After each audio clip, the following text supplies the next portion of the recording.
So today we are going to look at a couple Asian empires in the year 1500 CE. And this includes two different empires, the Ming Dynasty as well as the Ottoman Empire. So in terms of looking at these Asian empires that we're going to be looking at, the Ming and the Ottoman Empire, both are empires that end up controlling enormous amounts of population and trade routes. And so there's a couple themes we're going to be looking at. One are the centralized governments that they're able to create, in which you have power that is consolidated or mostly in the hands of a central place like a capital. You also have religious and legal toleration and tolerance that ends up taking place, maritime or sailing technologies, as well as strategic geography. As we kick off our empires unit, we want to be thinking about a few things that make an empire more powerful or less powerful than others. So successful empires often share a couple different things. One is a strong central administration where there is sort of a powerful national or imperial government that can collect the taxes and enforce the laws. You also have a powerful military and new technology that ends up allowing them to sort of dominate an area. You also have access to trade networks that provide them with wealth and connect them to other places to help the significance of their empire. You have the ability to rule diverse populations that stretch across different ethnicities, different nationalities, different groups. And then also an investment in infrastructure that can include things like bridges, canals, roads, all of these things that are going to help them to sort of manage this huge amount of empire. And so all of these factors are going to determine how connected an empire is to the world and how connected and how united that empire can continue to stay. So one additional thing that's going to help these empires to grow in the first place is a geographic advantage.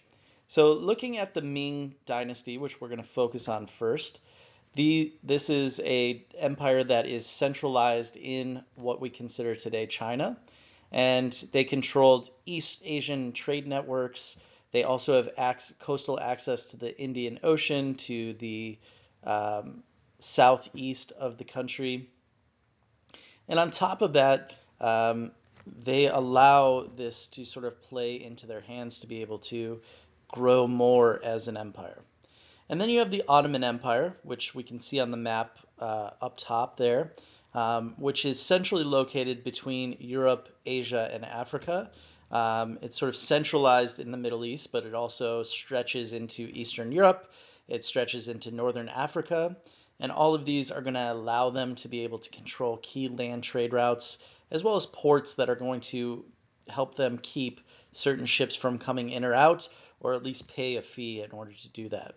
And so in both cases, geography is going to lead to both wealth and also allow them to do cultural exchanges where the significance and the knowledge from their kingdom and the knowledge of the power that this empire holds is going to be even more important. First of the empires that we're going to be looking at here today is the Ming Dynasty. And this is an empire that lasts in China from 1368 to 1644. And they ended up replacing the Mongol-ruled dynasty that existed before them, that had been brought in place by Genghis Khan and continued for a couple hundred years. And it ends up bringing China back to sort of traditional Chinese systems. One is the dominant form of philosophy and religion that had taken place there over the last 1,000 years, and those are Confucian values, as well as bringing in civil service exams, where things are more of a meritocracy, where people earn their place within society by showing off how much they know and taking these civil service exams that allow them to be placed within the government as well. They ended up expanding cities. They ended up repairing the Great Wall of China that had been damaged by the Mongolians. And All of this leads to a surge in population due to the stable government that's being set up, as well as reforms to agriculture that are being made that allow for more food to be grown and more people to be fed.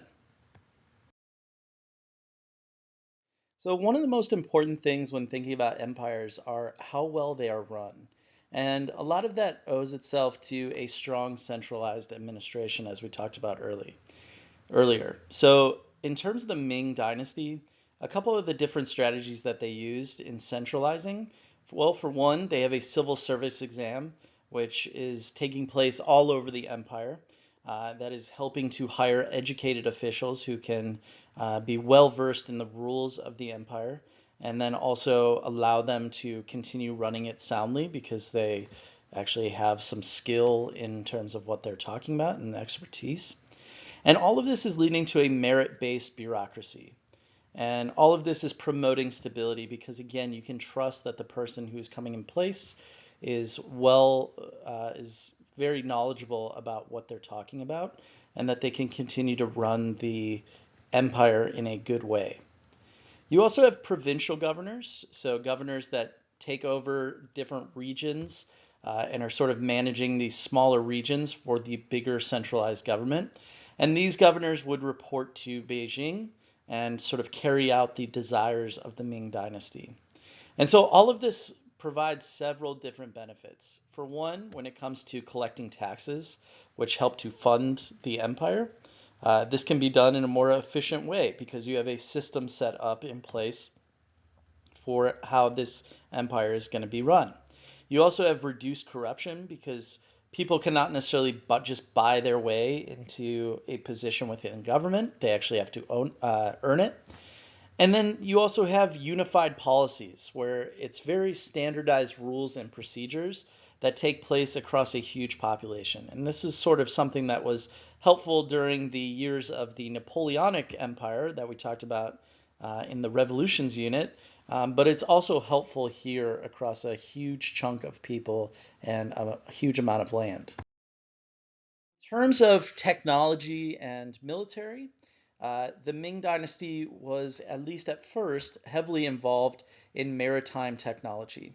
And so when we talk about maritime technology, that is sailing the seas, having a very strong navy.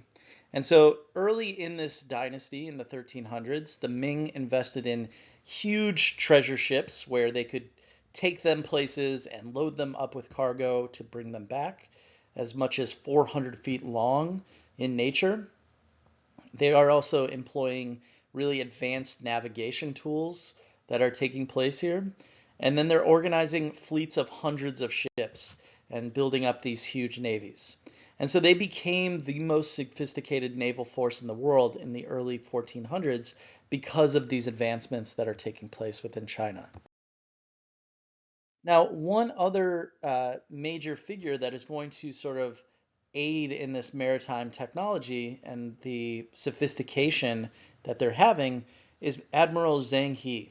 And he is someone that is leading 7 major voyages across the Indian Ocean, allowing the Chinese to reach Southeast Asia, India, the Arabian Peninsula or Middle East, Eastern Africa, all of which are done in the name of Ming China in order to both collect tributes from people, so sort of like taking goods and valuables from these places in order to, protect them, so to speak, and to keep the Ming Dynasty from taking them over.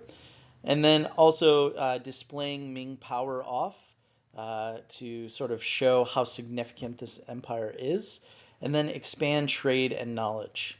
And so they end up bringing back a ton of exotic goods, new animals from these different places, ambassadors as well, that are going to continue to help with a cultural exchange that's going on and allowing the Ming Dynasty to sort of flourish and gain significance all over the world.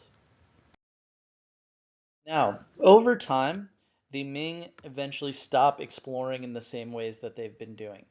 And this was done for a couple reasons. For one, these voyages, like the voyages of Zheng He, were very expensive. You also have Confucian officials, and this was again was the major philosophy of China. These officials distrusted the sort of merchants, people selling goods that they were coming in contact. And then also on land, they're having threats from the Mongols or from people of Mongolia coming down on those northern borders. And so instead of sort of focusing outward, China takes this sort of stance for the next hundreds of years where they're going to turn inward. They're going to focus only on China. They're not going to focus on expanding past where China exists. And so this is going to sort of leave a power vacuum where the strongest navy in the world is now no longer focused on this. And in the late 1400s, Europe starts to fill this gap where the Europeans become the ones who are exploring and who are venturing out there. And this is going to lead to the age of exploration taking place in the late 1400s, leading to the exploration of the Americas by the Spanish and other European nations. And so this is going to change the balance of global power overall, and towards the Europeans and away from the Chinese. Now, another empire that we're going to look at today are the Ottomans, and this is a empire that exists for over 600 years within the Middle East, what is today Turkey, but also expanding into Eastern Europe, Northern Africa, the Middle East. And so by the 1500s, if we're thinking about just the time frame we're looking at, they had already conquered Constantinople, which we know of today as Istanbul, Turkey, in 1453. And this was a major European city at this time, a major Christian city as well. And the Ottomans, who are Islamic, end up turning Constantinople, not only changing its name to Istanbul, but also making it a majority Islamic city as well. You also have a control of the Eastern Mediterranean Sea, in which they are really dominating and not allowing certain countries to come through there to be able to trade and get goods through as well. And then they're also spreading across 3 different continents. And so they're controlling a lot of people with a lot of different, types of backgrounds. And so this is leading to the Ottomans having a huge influence as sort of controllers of the major trade crossroads, because they're sort of sitting there between Asia and Europe and are able to be sort of the middle point between all of this. And so everyone has to sort of cross through the Ottoman Empire in order to get anywhere of note. Now, in addition to controlling those, they're also becoming a major center of Islamic culture, of learning, and of architecture as well.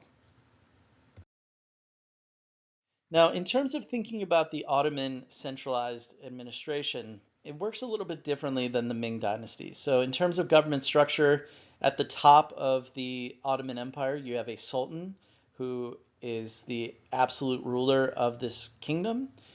Besides him, you have the Grand Vizier, who is the chief advisor to the Sultan. And then underneath them, they have the provincial governors who rule each region or state of the empire and allow it to run more smoothly. And below them, you have this elite military force known as the Janissaries. And we'll talk a little bit more about them in a little bit. But all of this is allowing for that efficient taxation to take place, for total military control, in which they are fighting on land quite a lot and able to dominate from there. And this is all helping to reduce rebellions within the empire and keep them running strong, at least for the 1500s, 1600s era of this empire.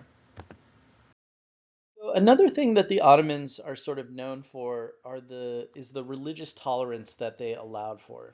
So I mentioned a couple slides ago that the Ottomans were Islamic in nature. However, they sort of set up a new system in which people can sort of practice freely, or more freely than they could in other places. So we've talked before about how even within Christian-dominated Europe, it was really hard to even practice the type of Christianity that you wanted to, whether that be Protestant or Catholic, that you were oftentimes forced into practicing a certain type of Christianity.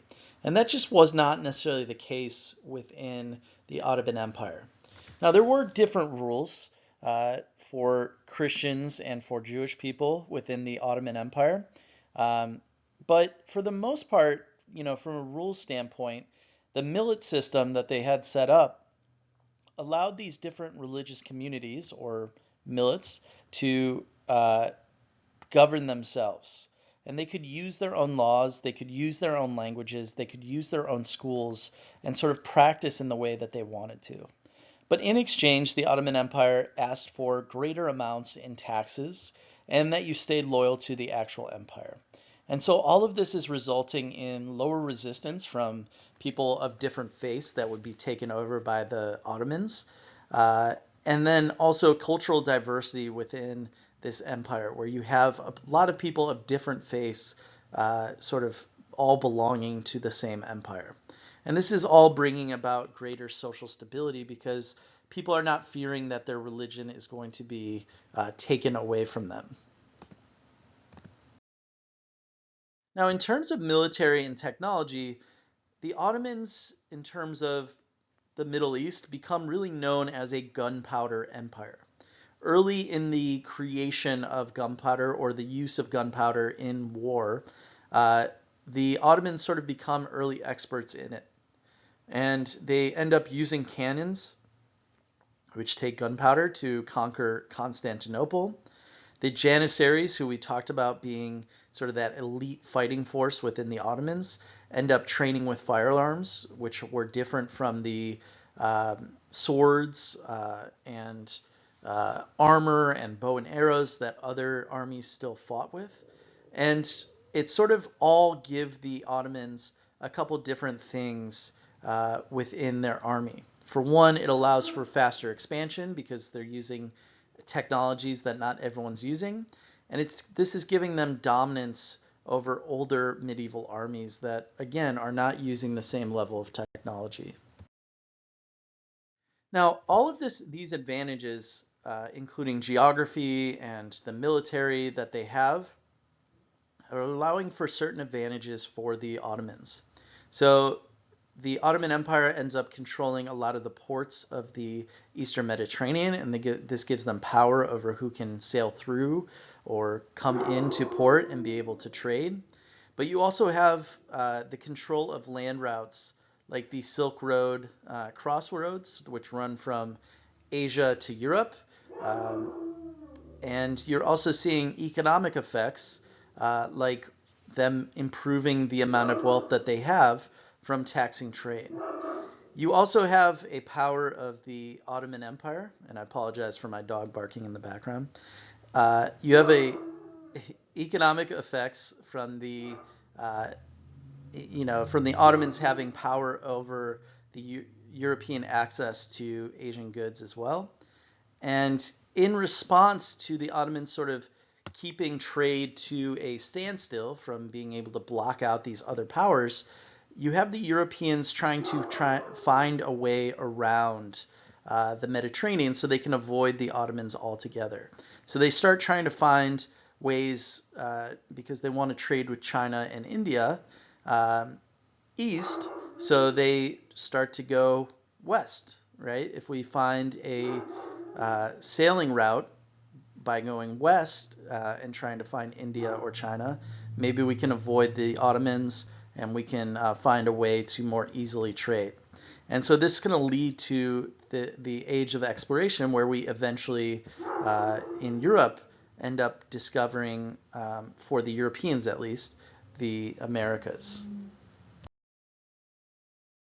All right, so just a couple similarities and differences between the Ming and Ottoman empires. In terms of looking at the similarities, both of them have centralized bureaucracies. Both of them are making wealth from trade. The Ming from going sea routes, the Ottomans from dominating both ports and from trading over land. And they both have powerful militaries, at least at first, especially for the Ming Dynasty. And then in terms of differences, the sources of their power are very different. So the Ming focused early on maritime power and then isolating themselves. The Ottomans focused on land and port control and religious tolerance as well. And then in terms of how that bureaucracy was run, the Ming bureaucracy was based on scholars who would take these exams. The Ottomans sort of used janissaries and millets in order to, find and manage the empires. And so, in terms of both of them, they are all shaping global trade patterns, but those are some of the main similarities and differences. So if you have any questions, please let me know. But other than that, I hope you have a great day.